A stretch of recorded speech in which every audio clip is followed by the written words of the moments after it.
Hermanos, bien dice la mensajera de Dios que si no entendemos la ciencia, la verdadera educación, no tendremos un lugar en el reino de Dios. Y se los voy a plantear en función de la experiencia de Cristo. Acompáñenme al Evangelio de Juan.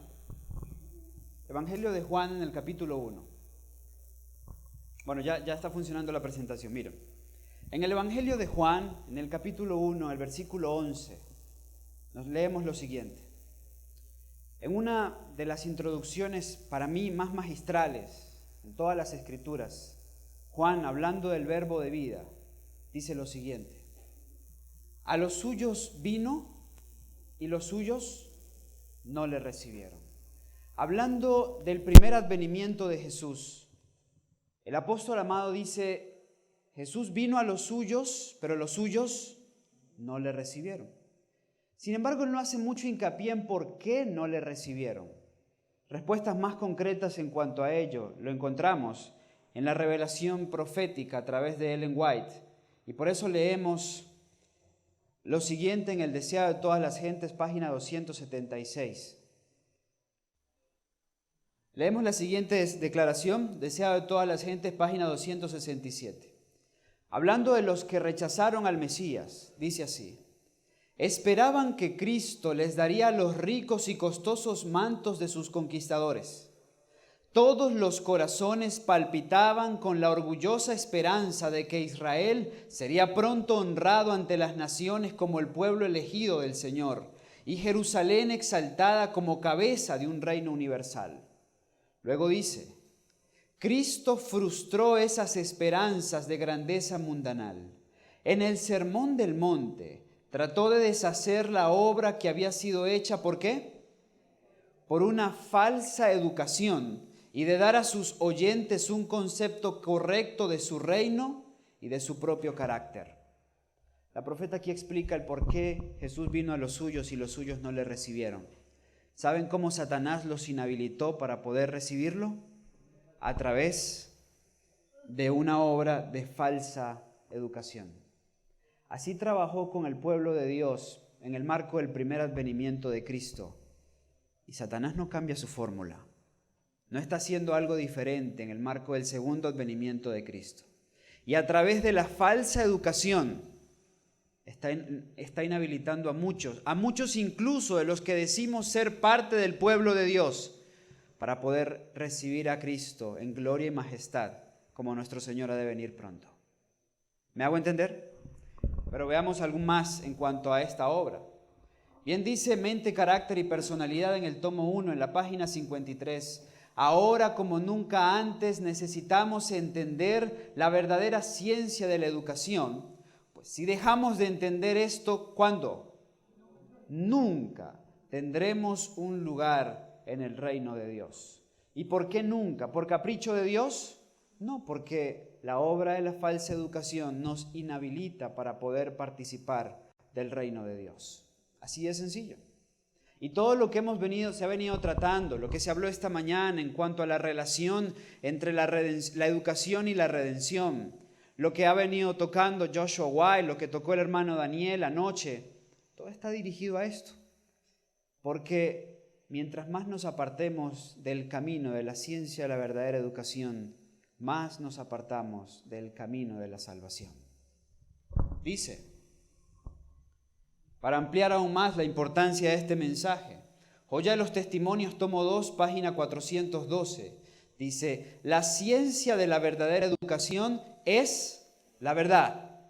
El mensaje del tercer ángel es verdad.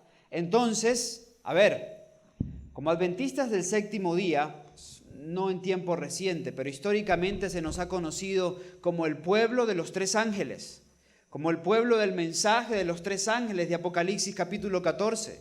De manera especial para nuestro tiempo, sobresale el tercer mensaje angelical, el mensaje que se halla en los segmentos finales de Apocalipsis 14.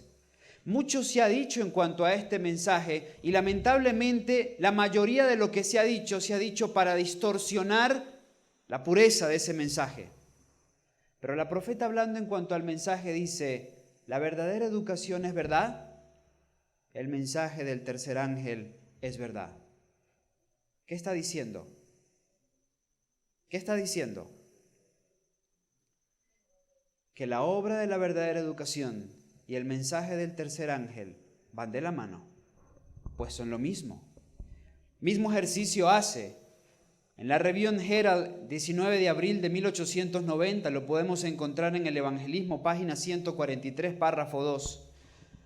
La profeta dice: varias personas me han escrito preguntando si el mensaje de la justificación por la fe es el mensaje del tercer ángel. Y les he respondido, es ciertamente el mensaje del tercer ángel. Ahora, hagamos una ecuación sencilla, porque ella dijo, la verdadera educación es verdad y el mensaje del tercer ángel es verdad.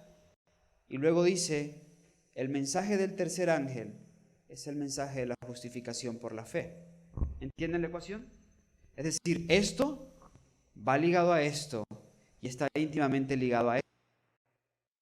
El mensaje característico está íntimamente relacionado con el mensaje de la verdadera educación. Y es más, puedo decir esto sin contar con el tiempo para justificarlo. Nadie que no experimente la ciencia de la verdadera educación podrá predicar el fuerte pregón en el tiempo señalado por Dios. Todos los que van a dar ese mensaje deben estar caminando en la ciencia de la verdadera educación. Deben estar experimentando la justicia de Cristo por lo que aprenden en la educación de Cristo. Todo esto lo planteo en el marco de un tópico especial. Como les decía, la serie titula Educando para la Eternidad. Este es el segmento 6 de esa serie. Y me voy a extender en un punto particular para ampliar aún más el porqué, la importancia de la obra educativa para este tiempo. Leíamos esta mañana en una cita que nos compartía Joshua White que la gran guerra, una cita de mensaje para los jóvenes, para este tiempo se centra en la mente, sí. Porque Satanás sabe que si nos lleva a pensar mal, nos tiene bajo control. Y que mientras pensemos bien, pues somos un gran problema para él. Ahora bien, voy a hablar un poco en cuanto a las escuelas de los profetas, haciendo un llamado a la reforma educativa. Parto con lo siguiente. En la educación, página 41, leemos la siguiente declaración. El conocimiento de Dios, la comunión con Él en el estudio y el trabajo, la semejanza a Él en carácter, habían de ser la fuente, el medio y el blanco de la educación de Israel. Educación impartida por Dios a los padres y que ellos debían transmitir a sus hijos.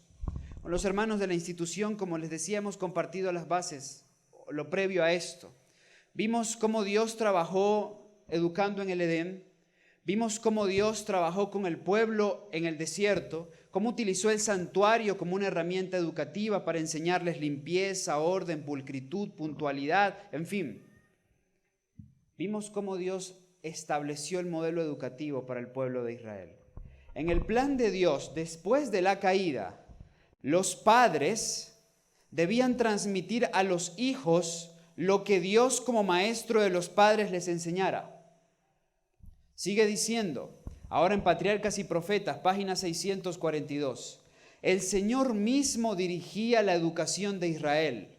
Dios había ordenado a los hebreos que enseñaran a sus hijos lo que Él requería y que les hiciera saber cómo había obrado con sus padres. Este era uno de los deberes especiales de todo padre de familia y no debía ser delegado a otra persona.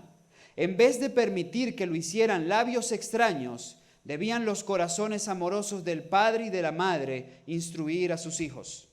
En el modelo de Dios, en el modelo original de Dios, no había alguien ajeno a la familia que le enseñaba al hijo. Los padres educaban a los hijos, los padres habían sido educados por Dios. Pero hubo problemas con este modelo. ¿Por qué? Veamos lo siguiente. La educación, página 45. Donde quiera se llevaba a cabo en Israel el plan educativo de Dios, se veía por sus resultados que Él era su autor. Sin embargo, en muchas casas la educación indicada por el cielo y los caracteres según ellos desarrollados eran igualmente raros. Se llevaba a cabo parcial e imperfectamente el plan de Dios. A causa de la incredulidad y el descuido de las instrucciones dadas por el Señor, los israelitas se rodearon de tentaciones que poco tenían el poder de resistir. Es interesante que es lo mismo que pasa en el pueblo de Dios hoy. ¿Qué cosas nos inhabilitan? La incredulidad y el descuido ante las instrucciones dadas por Dios. Porque Dios dice, este es el camino, hagámoslo así, pero ¿será, Señor, que funciona? Pero es que el mundo no lo hace así. Señor, pero es que mire, el mundo lo hace de esta manera, lo hace de otra forma, lo hace así. La incredulidad y el descuido, ¿sí? Lo mismo que afectó al pueblo de Israel, causa por la cual nunca llegaron al ideal de Dios, afecta al pueblo de Dios hoy. Nos dice, cuando se establecieron en Canaán, no destruyeron a los pueblos que Jehová les dijo. Antes se mezclaron con las naciones y aprendieron sus obras y sirvieron a sus ídolos, los cuales fueron causa de su ruina. Pero Él, misericordioso, perdonaba la maldad y no los destruía, y apartó muchas veces su ira. Los padres y las madres israelitas llegaron a ser indiferentes a su obligación hacia Dios y sus hijos. A causa de la infidelidad observada en el hogar y las influencias idólatras del exterior, muchos jóvenes hebreos recibieron una educación que difería grandemente de la que Dios había ideado para ellos. ¿Ocurre eso en medio de nuestro pueblo hoy? Ocurre eso en medio de nuestro pueblo hoy. Resalto algo que decía esta cita. El misericordioso perdonaba la maldad y no los destruía. Hoy es impresionante que este pueblo con tanta luz, con tanta verdad que ha recibido en cuanto a la educación y que ha sido de tan dura cerviz, sin embargo siga participando de la misericordia de Dios. Que sin embargo Dios aún trabaja por amor a nuestros hijos. Que Dios aún trabaja para que podamos salvar a nuestros hijos cuando hemos sido incrédulos e indiferentes ante la obra señalada por Dios en el campo de la educación. Nos dice, noten esto, en el plan original de Dios, el aula era la naturaleza, el huerto del Edén. El libro de texto era la naturaleza. Los alumnos era la raza humana y el maestro era el mismo Cristo. En el plan original. Cuando el hombre cae, hay una variante en el modelo educativo. La naturaleza seguía siendo el libro. Los hijos ahora serían los alumnos. Los padres debían ser los maestros y la escuela debía ser la familia. Claro, esos padres debían ser instruidos por Cristo. Antes del pecado, esto era así. Tuvo que haber una adaptación para lo que fue la experiencia después del pecado. Sin embargo, como leímos en la experiencia de Israel, este método falló no porque Dios se hubiera equivocado, sino por la infidelidad de los padres. Así que Dios tuvo que levantar algo especial. Dice en la Educación, página 46, a fin de contrarrestar este creciente mal, Dios proveyó otros instrumentos que ayudaran a los padres en la obra de la educación. ¿Saben una de las cosas, hermanos, que más me impactan de Dios? Que Dios no se rinde. Que le fallamos y tiene un plan B. Y le fallamos y busca un plan C. Y le fallamos y agota hasta el último recurso. Hasta el punto donde ya no puede más y simplemente tiene que decir, Efraín es dado a los ídolos. Pero mientras eso no es así, Dios agota hasta el último recurso para nuestra salvación. No acepta nuestro fracaso. No acepta nuestro fracaso. ¿Tuvo problemas con una de las adaptaciones? Le buscó una fórmula. Y dice que Dios proveyó otros instrumentos que ayudaran a los padres en la obra de la educación. Ahora dice, el profeta era en el sentido más elevado una persona que hablaba por inspiración directa y comunicaba al pueblo los mensajes que recibía de Dios. Pero también se daba este nombre a los que, aunque no eran tan directamente inspirados, eran divinamente llamados a instruir al pueblo en las obras y los caminos de Dios. Para preparar esa clase de maestros, Samuel fundó, de acuerdo con la instrucción del Señor, ¿qué? Las escuelas de los profetas.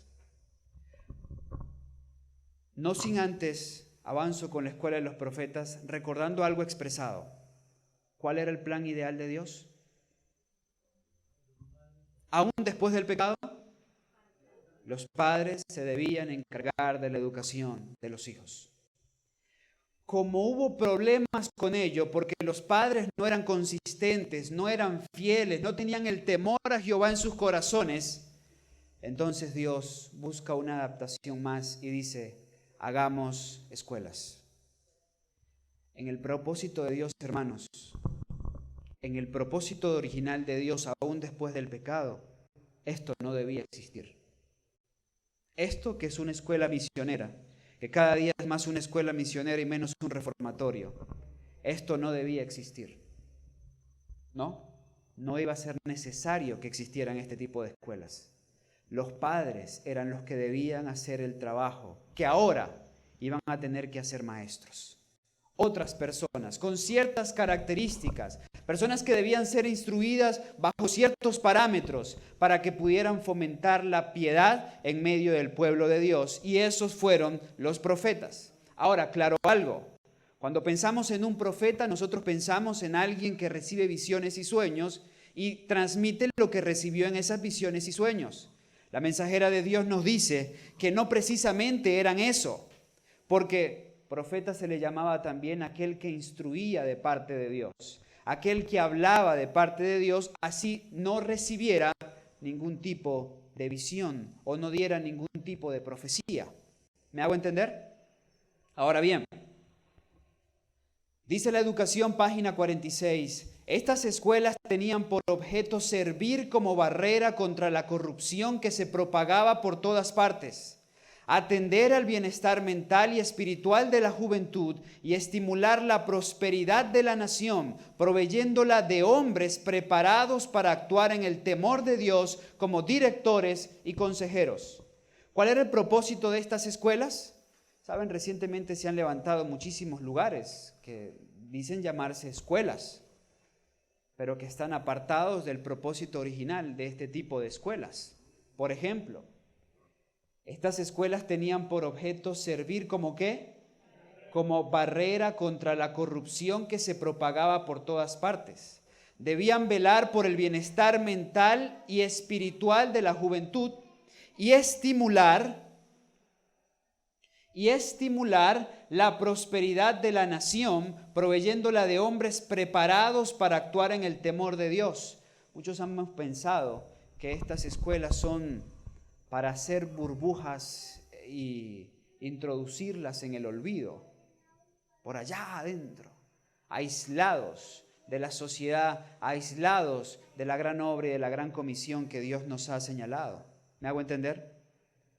No, estas escuelas fueron hechas para influenciar en la sociedad, para crear un impacto en la sociedad, para marcar, para dejar una huella en la sociedad, para hacer luz en medio de la oscuridad, no para encerrarnos, no para aislarnos del mundo.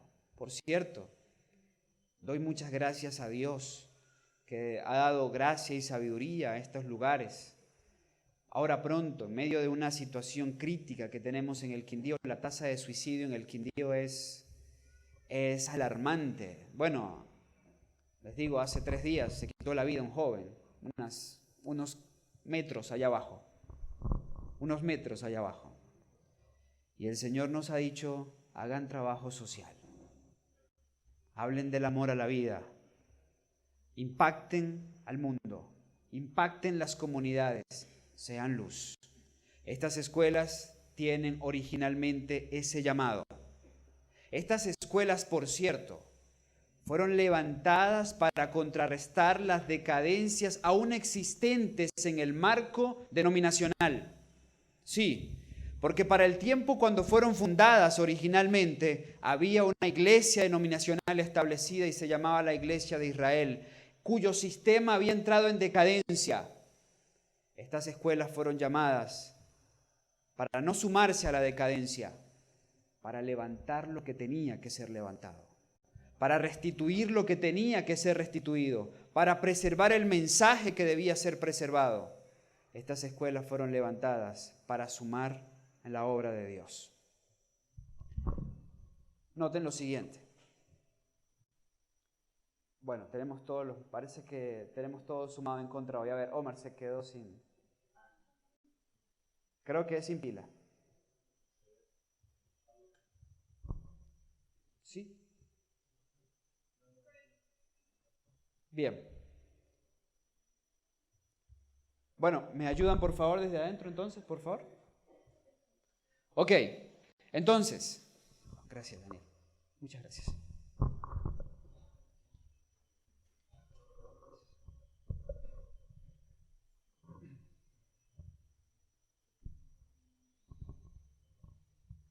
Vimos que esto fracasó no por Dios, sino por los hombres antes del pecado. Vimos que después del pecado, el modelo establecido por Dios, donde Cristo mismo era el maestro de los padres y los padres debían ser maestros de sus hijos, que serían los alumnos, también fracasó por la infidelidad de los hombres. Dios entonces hizo una nueva adaptación. Levantó a los profetas, que debían recibir instrucción de parte de Dios, directa o a través de su palabra, para que ellos fueran los que se encargaran de la educación de los padres de la familia y estos a su vez se encargaran de sus hijos. Lean lo siguiente.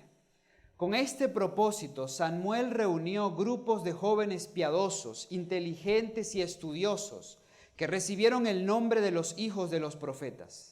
A medida que estudiaban la palabra y las obras de Dios, su poder vivificador activaba las energías de la mente y el alma, y los alumnos recibían sabiduría de lo alto. Algo valioso. Samuel reunió grupos de jóvenes piadosos, inteligentes y estudiosos. Estas escuelas tenían una característica: eran escuelas y no reformatorios. ¿Me hago entender? Eran escuelas y no reformatorios. Cuando es una escuela, estas son las características de los jóvenes. ¿Me hago entender? Hay un filtro. No es porque es el sobrino de la hermana muy querida o el hermano de tal hermano que es muy apreciado. ¿Me hago entender? No, hay un filtro. Este es el filtro. Estas son las características, porque no podemos mezclar al que quiere ser misionero con el que no sabe lo que quiere en la vida. ¿Me hago entender? Estas eran características de estas escuelas, las escuelas establecidas por Dios. Nos dice que a medida que se estudiaba la palabra y las obras de Dios, su poder vivificador activaba las energías de la mente y el alma, y los alumnos recibían sabiduría de lo alto. Los maestros no solo eran versados en la verdad divina, sino que habían gozado de la comunión con Dios y habían recibido el don especial de su espíritu. Gozaban del respeto y la confianza del pueblo, tanto por su saber como por su piedad.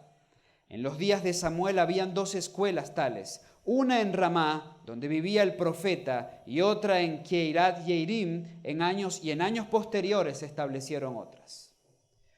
Los alumnos de estas escuelas se sostenían ¿qué? Cultivando la tierra o realizando algún otro trabajo manual.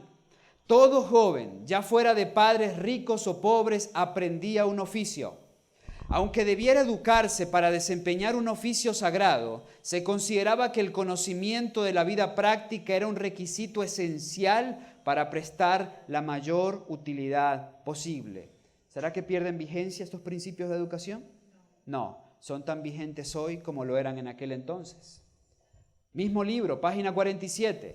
Tanto en la escuela como en el hogar, mucha de la enseñanza era oral, pero los jóvenes aprendían a leer los escritos hebreos y se ofrecían a su estudio los pergaminos de las escrituras del Antiguo Testamento. En esas escuelas, los principales temas de estudio eran la ley de Dios, con instrucciones dadas a Moisés, la historia y la música sagrada y la poesía. Pero el tema más importante viene a continuación. En los relatos de la historia sagrada se rastreaban las pisadas de Jehová. Se hacían notar las grandes verdades presentadas por medio de símbolos en el servicio del santuario, y la fe abarcaba el objeto central de todo el sistema. ¿Cuál era el tema central? El Cordero de Dios que había de quitar el pecado del mundo. ¿Cuál era el centro en estas escuelas? Cristo. ¿Cuál debe ser el centro en estas escuelas? Cristo. Mismo libro, página siguiente. Se fomentaba el espíritu de devoción y no solo se enseñaba a los alumnos que debían orar, sino la forma de hacerlo, de acercarse al Creador, de ejercitar la fe en Él y de comprender y obedecer las enseñanzas de su espíritu. El intelecto santificado sacaba del tesoro de Dios cosas nuevas y viejas, y el Espíritu de Dios se manifestaba en la profecía y en el canto sagrado.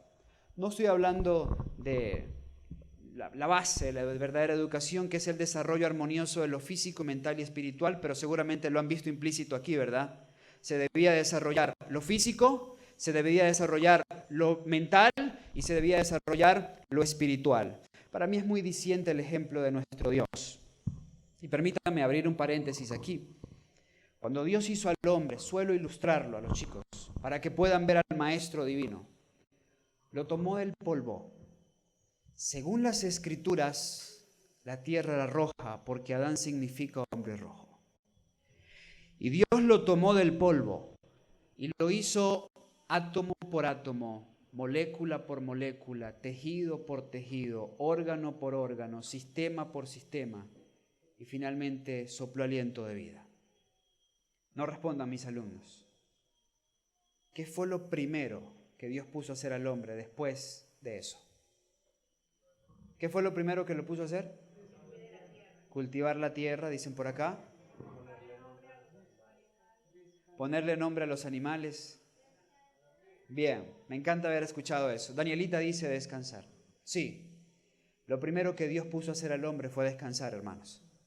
Porque Dios lo hizo un día como hoy, justo antes de iniciar el Santo Sábado. Así que lo primero del hombre fue descansar. Y usted diría, pero si la máquina está nueva, ¿para qué la pone a descansar? No hay lógica. Porque cuando la máquina está nueva, pues nunca hay otro mejor momento para que funcione la máquina que justo cuando está nueva. Y Dios dice, la máquina descansa. Pero ese descanso no es un descanso común, es el descanso del sábado, donde la criatura iba a estar de manera especial con el Creador.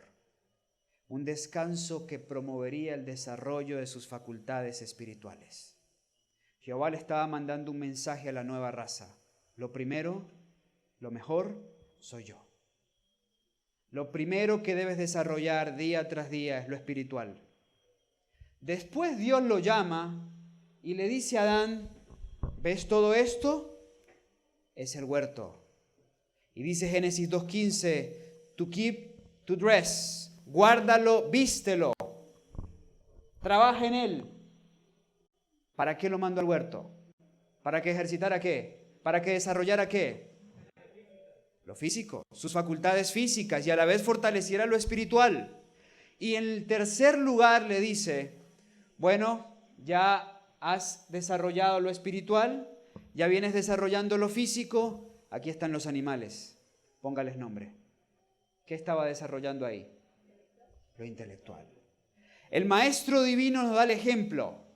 Esto es con armonía, físico, espiritual, físico e intelectual. Esto es con armonía.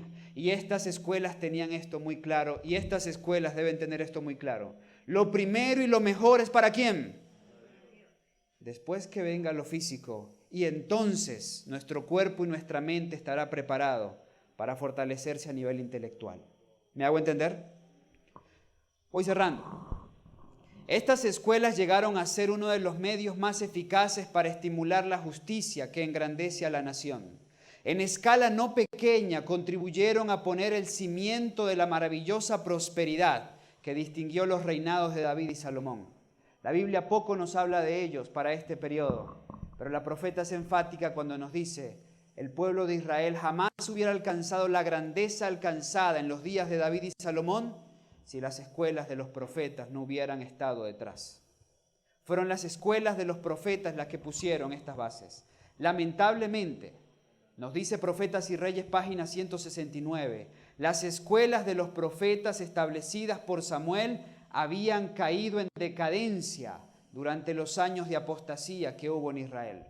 Pero Dios llamó a un reformador de la educación. Y Dios hoy está llamando a reformadores en la educación. Elías restableció estas escuelas y tomó medidas para que los jóvenes pudieran educarse en forma que los indujese a magnificar y honrar la ley. Así como las escuelas necesitaron reavivamiento y reforma en tiempo pasado, el modelo educativo adventista necesita reavivamiento y reforma en este tiempo. Y hoy, como nunca antes.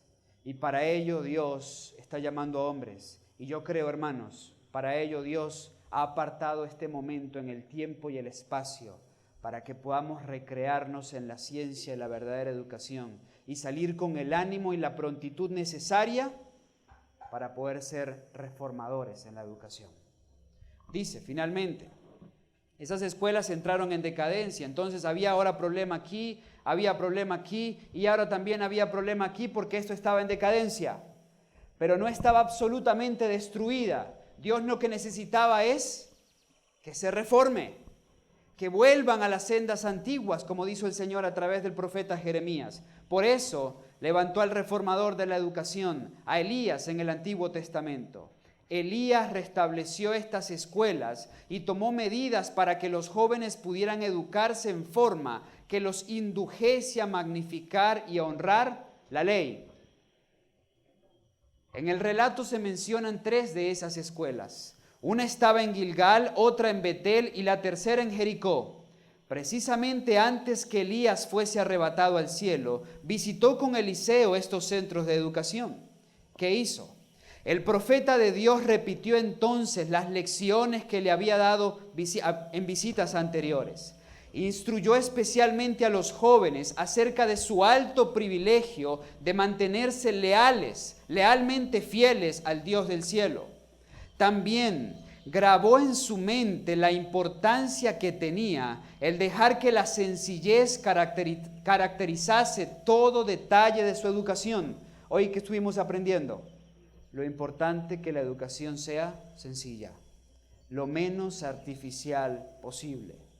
Solamente así podrían recibir la impresión celestial y salir a trabajar en los caminos del Señor. ¿Era un reformador de la educación? Sí, era un reformador de la educación. El corazón de Elías quedó alentado al ver él lo que lograban esas escuelas. La obra de reforma no había terminado, pero en todo el reino podía verse que se verificaba la palabra del Señor. Yo haré que queden en Israel 7,000, todas rodillas que no se encorvarán a Baal. ¿Alcanzó su objetivo el reformador? Sí, alcanzó su objetivo. La disciplina y la educación que Dios había señalado a Israel tendían a diferenciarlos en todos los aspectos de la vida de los demás pueblos. No aceptó gustoso esa peculiaridad que debía haber considerado privilegio y bendición especial. Lamentablemente el registro bíblico nos dice que al partir Elías y al acabar el ministerio de Eliseo, otra vez estas escuelas entraron en decadencia. ¿Y saben qué siempre ha caracterizado la decadencia? Lo mismo que la caracteriza hoy. Que Dios llama a la diferencia y a nosotros nos da miedo ser diferentes. Que Dios llama, no sean del montón. Ustedes son real sacerdocio, pueblo escogido, linaje santo. Y dice, vístanse diferente. Y dice, no coman lo mismo que coma el mundo. Y dicen, practiquen principios diferentes de educación conforme se los he revelado. Pero ¿qué hemos hecho nosotros? Es que, Señor, el mundo no hace así. ¿Cuál ha sido siempre el problema de este pueblo? Ellos tienen rey, queremos rey. Ellos comienzan a meter letra en la cabeza de los niños a los 3 años, metamos nosotros letra en la cabeza de los niños a los 3 años. Para ellos todo se trata de libros y letras y nada práctico, y si es práctico que sea competitivo, hagamos lo mismo. Sigamos las pisadas del mundo. No hemos valorado el ser diferentes. Nos da vergüenza ser diferente, desconociendo que lo diferente es lo que nos hace especiales. Dios nos ha hecho diferentes porque lo diferente atrae. Yo valoro algo muy precioso de mi padre. Me heredó cosas difíciles con las que lucho cada día, pero me dio valiosos consejos. Recuerdo un día en diciembre, no sé si es tradición aquí en Colombia, en Venezuela lo era. Yo estaba detrás de mis estrenos. Ya era diciembre y yo, papá, ya viene 24, ya viene 31, ¿qué me voy a poner? Y demás. Recuerdo que papá me llamó aparte un día y me dice, hijo, yo no tengo problema en comprarte la ropa para el 24 o el 31. Solo quiero que pienses en algo. ¿Por qué quieres ropa nueva para esos días? Piensa en eso. ¿Por qué quieres ropa nueva para esos días? Papá, porque mi amigo se pone ropa nueva. Papá, porque mira, mi prima se pone ropa nueva. Papá, porque mira, mi otro vecino también se pone. Eso es lo que todo el mundo hace. Ese es el problema. Que lo que estás haciendo lo haces no porque tengas una razón válida, algo justificable, simplemente porque los demás hacen. Tú lo quieres hacer. Y me dio una frase que hoy hace eco en mi mente y que me ayudó en mi experiencia espiritual. Me dijo, no seas del montón. Hermanos, agradezco esa declaración. No seas del montón. No hagas las cosas porque los demás las hacen. Hizo un eco tan profundo y le encontré mayor amplitud en las Escrituras, porque Dios le dice a su pueblo, no sean del montón. Mi sistema educativo ha sido establecido para no tener gente del montón, para tener real sacerdocio, linaje escogido, nación santa que glorifique el nombre de Dios. ¿Damos gracias a Dios por todos los mandatos y los preceptos que nos ha dado? ¿Queremos aceptar el reto de ser diferente? El pueblo de Israel cayó una vez más porque no les gustó esa peculiaridad. No quiso considerar esta bendición, no quiso recibir ese privilegio, no quiso ser diferente. Dijo, yo quiero ser del montón. Nuestro sistema educativo ha colapsado y se encuentra al borde de la ruina total porque siempre hemos querido copiar al mundo y no ser luz para el mundo. Nuestro sistema de salud no es cabeza en el mundo porque hemos querido copiar el mundo. Nuestro sistema económico, el sistema dado por Dios, revelado por Dios, establecido por Dios para su pueblo, no es cabeza en el mundo porque no hemos querido hacerle caso a Dios, sino seguir la corriente del mundo. No tengamos miedo a ser diferentes. Concluyo. El pueblo de Israel trató de cambiar la sencillez y el dominio propio, esenciales para un desarrollo más elevado, por la pompa y el sensualismo de las naciones paganas. Su ambición era ser, ¿como qué? Como todas las naciones. Desecharon el plan de educación de Dios y no reconocieron su autoridad. ¿Qué hicieron? Rechazaron el modelo de Dios, y al rechazar el modelo de Dios, están rechazando la autoridad de Dios. Pero bendito sea el Señor, que en los últimos textos del Antiguo Testamento nos da una profecía. Para mí, una de las profecías más simbólicas del Antiguo Testamento, y que en un sentido más profundo, más se conecta con nosotros. Malaquías capítulo 4, versículos 5 y 6 dice: He aquí yo os envío al profeta Elías antes que venga el día de Jehová grande y terrible. Él hará volver el corazón de los padres hacia los hijos y el corazón de los hijos hacia los padres, no sea que yo venga y hiera la tierra con maldición. La última profecía del Antiguo Testamento cita a Elías y un regreso de Elías. Un Elías que según Jesús en Mateo 11 ya vino, pero según el mismo Jesús en Mateo 18 regresará y restaurará todas las cosas. No tengo tiempo para extenderme en esto. La mayoría que aplicamos, que hacemos la analogía en cuanto al primero, segundo y tercer Elías, nos centramos en detalles como Jezabel, Herodías y la gran ramera para este tiempo. Nos centramos en detalles como las hijas o la hija de Jezabel, la hija de Herodías y las hijas de Babilonia para este tiempo. Nos centramos en el detalle de Elías el Tisbita, Juan el Bautista y el pueblo remanente de Dios para este tiempo. Pero yo quiero citar algo especial, porque así como el Elías de antaño hizo una obra de reforma educativa, el Elías de este tiempo, el pueblo fiel de Dios, debe hacer una obra de reforma educativa. La hará, está profetizada y yo le creo a Dios. Hará volver el corazón de los padres hacia los hijos y de los hijos hacia los padres. La obra del tercer Elías pasa por una reforma en cuanto a la educación. Yo quiero ser parte de ese pueblo fiel. ¿Quieres tú ser parte de ese pueblo fiel? ¿Quieres tú ser parte de ese movimiento que hará la gran reforma de Dios en el tiempo del fin? Ya hemos visto, no podemos tener miedo a ser diferentes. Debemos aceptar el reto de ser diferentes. Y debemos decirle al Señor: Señor, sé que con mis fuerzas no lo puedo hacer. Sé que en mi justicia no lo puedo hacer. Pero si me enseñas tu justicia y me llenas de tu espíritu, seré el Elías que necesitas para este tiempo. ¿Cuánto hacemos esta oración? Yo quiero invitarte a que te pongas de pie.